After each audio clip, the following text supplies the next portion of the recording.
Hello everyone. In this video, we will be studying about the rectus sheath. Now the anterior abdominal wall is being reflected on both the sides, and we can see is aponeurosis of the flat muscles. It is also being reflected. And what we can now see in front is the rectus abdominis muscle of both sides. This video we will be specific to rectus abdominis muscle and its sheath, rectus sheath.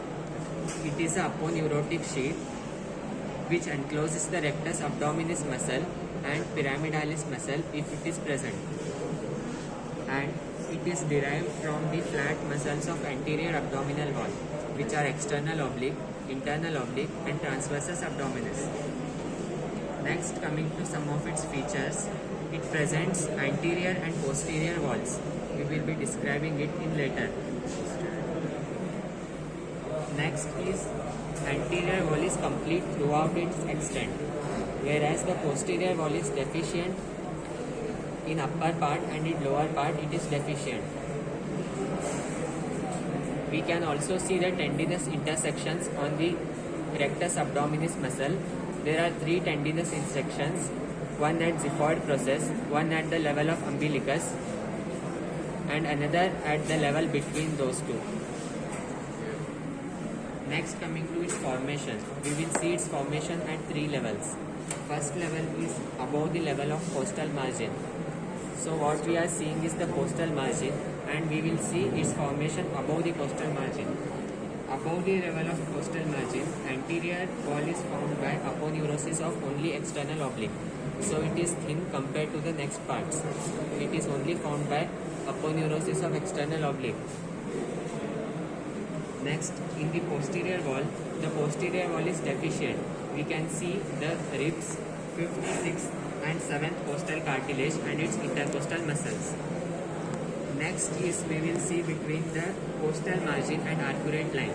This is the costal margin and arcuate line. We can see the arcuate line. We will see between costal margin and arcuate line how it is formed.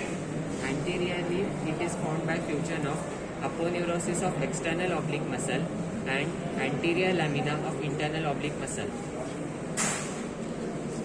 Whereas its posterior wall is made of aponeurosis of transversus abdominis, and along with it, we also have posterior lamina of internal oblique muscle. Next is the 3rd level. We will see below the level of arcuate line. Anterior wall is formed by the aponeurosis of all 3 flat muscles. All 3 come in anterior aspects and they form the anterior wall. Whereas we don't have posterior wall in lower aspect, we can see the fascia transversalis. The muscle directly lies on fascia transversalis below the arcuate line. Next, coming to its contents, we have 2 muscles which are rectus abdominis, which is the straight muscle, and we can also see pyramidalis if it is present. In this cadaver it is present, so we can appreciate it. Next, coming to 2 vessels. There are 2 epigastric vessels, superior and inferior epigastric vessels, arteries and veins. The superior epigastric artery comes from the upper limb and the inferior epigastric artery comes from lower limb. Both these vessels anastomotes at this side. Next, coming to the nerves, we can see 6 intercostal nerves, lower 6 intercostal nerves. And next, coming to this completes the abdominal wall. This completes the rectus sheath. We will see some applied aspects now.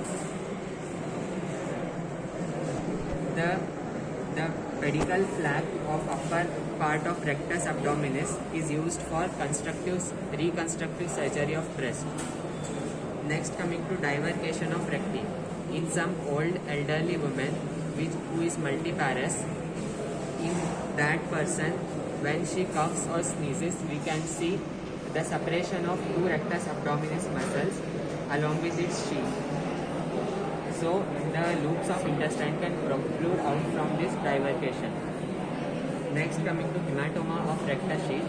Hematoma means blood vomit. We can see sometimes where superior and inferior epigastric arteries are stretched and they rupture, then we can see hematoma. This is known as hematoma of rectus sheath. Thank you.